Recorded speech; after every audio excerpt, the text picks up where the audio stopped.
노미색 귀로 읽는 사업보고서, 오늘은 팜스토리와 함께 하겠습니다.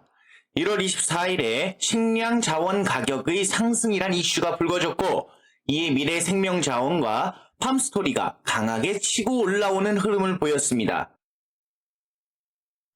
차트를 보시면 두 종목 모두 분봉상 매우 유사한 패턴을 보여주며 움직였는데요.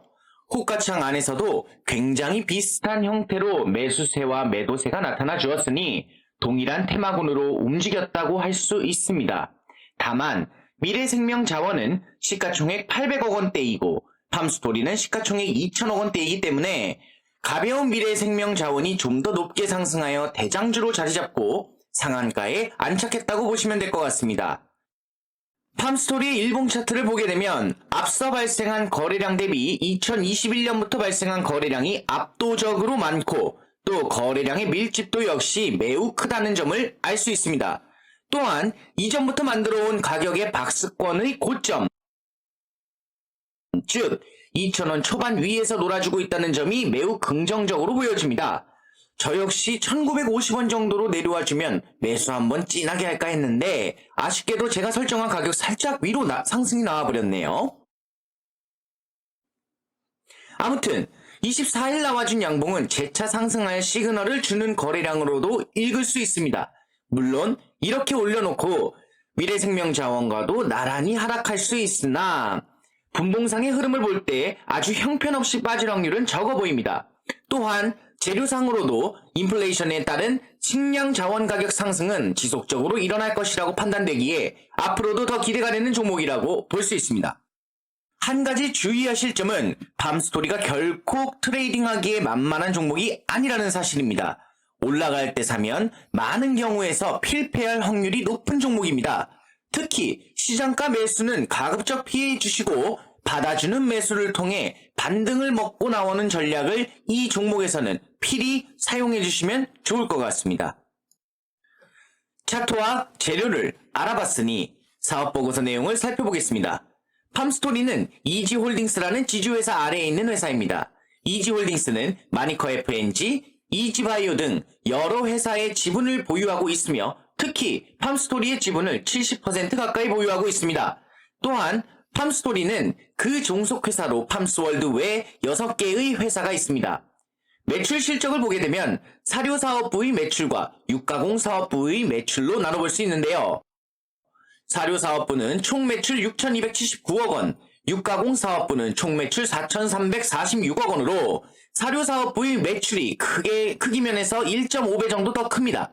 하지만 증가세로 봤을 때는 사료사업부의 매출액 증가율보다 육가공사업부의 매출액 증가율이 좀 더 가파른 것을 수치상으로 확인할 수 있습니다. 즉, 성장세는 육가공 쪽이 좀 더 높다는 것이겠죠. 이번엔 사업적 기회를 확인해 볼 텐데요. 육류 소비량의 지속적인 증가, 특히 돼지 출하수가 2020년도에 최대 물량을 기록했다는 점이 인상 깊으며 상승세는 서구화된 식단으로 인해 안정적으로 이어질 것이라는 점에서 사료사업, 육가공사업 모두 안정적인 매출 증가세가 예상됩니다. 사업적 리스크를 살펴보면 사료사업의 경우 원료 대부분을 수입에 의존해 환율 변동에 매우 민감하게 반응하며 육가공사업의 경우 환경오염과 관련하여 분뇨 처리 시설에 들어가는 비용이 늘어나는 점과 구제역 등의 질병 리스크에 항시 노출되어 있다는 점을 들 수 있습니다.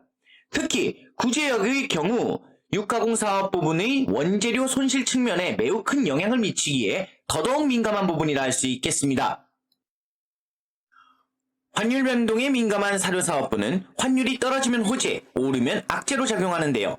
구체적인 내용으론 환율이 10% 상승할 시 89억 원의 손실, 반대로 10% 하락할 시 89억 원의 차익이 생기는 점을 확인 가능합니다. 빌린 돈에 대한 이자 비용의 경우 금리가 1% 상승할 시 11억 원이 증가하여 좋지 않고 반대로 금리가 1% 하락할 시 11억 원이 감소하니 좋은 상황이라고 볼 수 있겠네요. 마지막으로 중요한 6가지 항목 체크해 보겠습니다. 먼저 팜스토리는 대표이사가 자주 변경되거나 전환사채, BW 발행이 잦다거나 혹은 횡령과 배임 관련 사항에서 나오는 리스크가 보이지 않는 기업입니다. 다만 유상증자의 부분에서 2021년에 종속회사에 대한 유상증자 결정이 있는 부분을 확인해 주셔야 하는데요. 종속회사인 에코호즈의 경우 약 199억 원의 운영자금 목적의 유상증자를 발행하였고, 팜스월드의 경우 300억 원가량의 채무상환자금 목적의 유상증자의 발행을 결정하였다는 점을 알아주시고 예의주시하셔야 할 것 같습니다. 우리의 먹거리를 책임지는 기업 팜스토리입니다. 앞으로 지속적인 성장세를 보여주며 주가 역시 지속적으로 상승하는 흐름을 보여줬으면 하는 바람입니다. 오늘도 모두 행복하세요. 노미씨였습니다. 감사합니다.